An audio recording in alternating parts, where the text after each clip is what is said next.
Hey guys, how's it going? Says back again with another episode of the Dortmund career mode here on Xbox One. We're into episode number 8, and after yesterday's episode, we were able to round out the transfer window and we head into the season proper. If you missed yesterday's episode, then there's an annotation to set you to it in the bottom left-hand side of your screen.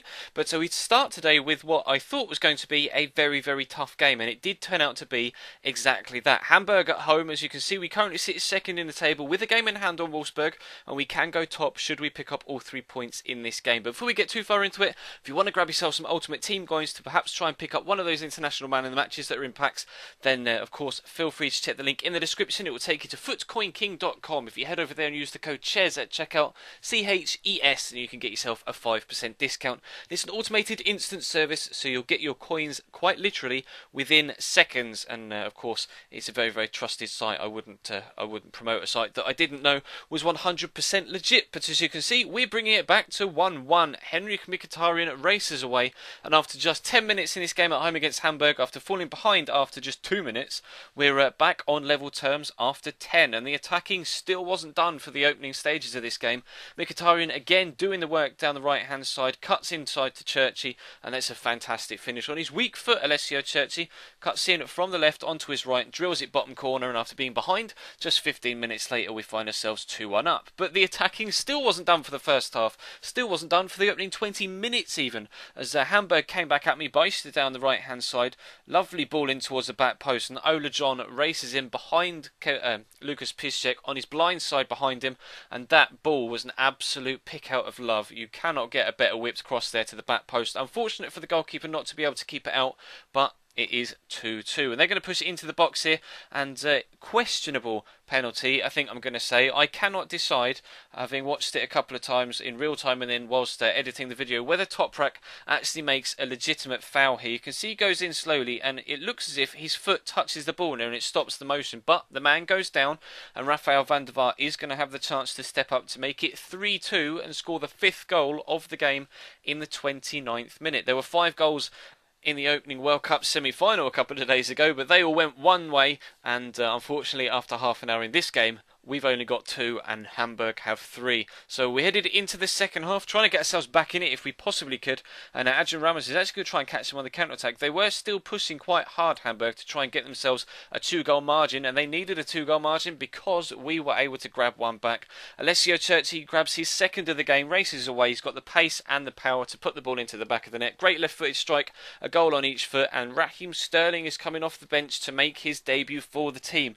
Michael Royce didn't look overly happy at the fact he was being substituted, but one thing that really annoys me, the fact that Raheem Sterling has a generic CPU game face, and he doesn't actually look like Raheem Sterling. Hopefully in FIFA 15 EA will give more players their actual looks, because there's nothing worse than a generic game face. But we were fortunate that Bernd Leno was able to save that with his feet there, and it kept Hamburg out from winning the game and us falling behind again. We were eventually able to somehow grind out a point from that game. 3-3 it finishes. Borussia Dortmund at home against Hamburg. One hell of a game. And then we push into the Champions League on the back of that, playing a little bit of a rotation side because, of course, the games come thick and fast at the beginning of the season in all competitions. This was on the Wednesday, I think, after the game on the Sunday in the league. So we're coming up against a very, very strong Real Sociedad group in an extremely strong Champions League group. We've got Napoli, Manchester United and Sociedad alongside ourselves. So you'd probably say that that's actually the group of death in the Champions League. We're going to try and get ourselves in front here. Raheem Sterling with the shots. A good save initially from the goalkeeper. Gets squared back across. Sterling with his second chance, but it's straight at Claudio Bravo, and unfortunately we stay at 0-0. Bravo have now, of course, signed to Barcelona in La Liga in real life. They've signed Bravo and ter Stegen. I'm actually reliably informed by friend Channy Sports that it's actually pronounced ter Stegen and not ter Steigen, as I was previously doing it. So I apologise to those of you that were quite put off by my poor pronunciation, but we perhaps needed ter Stegen in goal in that particular instance because Michu smashes a ball into the back of the net to give Real Sociedad a 1-0 lead. It was a really nicely played through ball down the middle, and actually a really good run from Michu after playing the 1-2, and that strike is so accurate into that bottom corner. Nothing Weidenfeller could do. It was just a really, really well placed shot. Now they were going to come at me again before half time, just before the break. Into stoppage time we go. The ball comes over, gets headed clear, and the referee points to the spot. And I couldn't decide, or couldn't figure out initially what for. So I had a look at the replay, and as you can see, I'm not really too sure why Grosskreutz has gone with his arm there. He looks like he's going to go with his head, and then his arm just drifts up, gets it out of position. It is handball. Xavi Prieto steps up, but Weidenfeller is on hand this time to keep them out. So we managed to maintain a 1-0 scoreline as we headed in at the break and didn't find ourselves going down by a further goal. But unfortunately, Sociedad was so good at just stifling everything I tried to do offensively the entire game. So you can see this was going to be the only highlight of the second half. It was all possession based, and I couldn't really find a breakthrough chance. They just always had a man in the way, and unfortunately that chance from Raheem Sterling was the best of the whole half, and we lose our opening Champions League game 1-0, and that is the first game we've lost all season here at Dortmund. So hopefully going to bounce back in this next Bundesliga game against Nuremberg. Again, we've been able to rotate in a few more stronger first team players, although there's still some rotation in there because we're still perhaps a little bit light in one or two areas, but we ran out of money. So perhaps it's something we can address in January. Should we be able to get through the group stage of the Champions League, that will free up an extra £10 million or so for that second transfer window. So we will be able to strengthen. But we're doing very well in the Bundesliga so far, and hopefully we can keep that up in this one and maintain the pressure on those above us in the league. But Sami Khedira plays a nice ball out wide to Gundogan. He's got support with two men outside him. Grosskreutz is the man, stands it up, and Cherchi looking for a goal. First shot well saved, and the second one, I've no idea how he's managed to keep that out. If you look at the replay, Cherchi's going to try and put it underneath him. I think it hits the goalkeeper on the hip and somehow manages to angle away from goal and go out for a corner, which unfortunately nothing came of. But we were very, very dominant in the opening stages of this one. I was understandably quite frustrated having just played that game against Sociedad and wanted to kind of, I don't know, put my foot down and kind of stamp my authority on the game as a whole, and with this team try and actually grind out hopefully as many goals as possible, because I was so disappointed that I wasn't even able to get on the score sheet against Sociedad, let alone come out with anything that rewarded us with any points, whether it be a draw or a win. But they threatened there at the end of the first half, Nuremberg, just showing that, you know, if they wanted to, they can definitely cause me some problems and perhaps have a chance of their own to score. But Aubameyang, great shot from that first time touch and the volley, but unfortunately he's just been letting me down so far, Pierre-Emerick. He's not been a very good player for me so far in this career mode, and I don't know what to do with him. I don't know where to play him, more to the point. I don't know whether to play him up top or to play him out wide, or maybe even in a cam role. I'm just not sure. I don't know where he's best at present, but I'm sure we'll work it out during the season.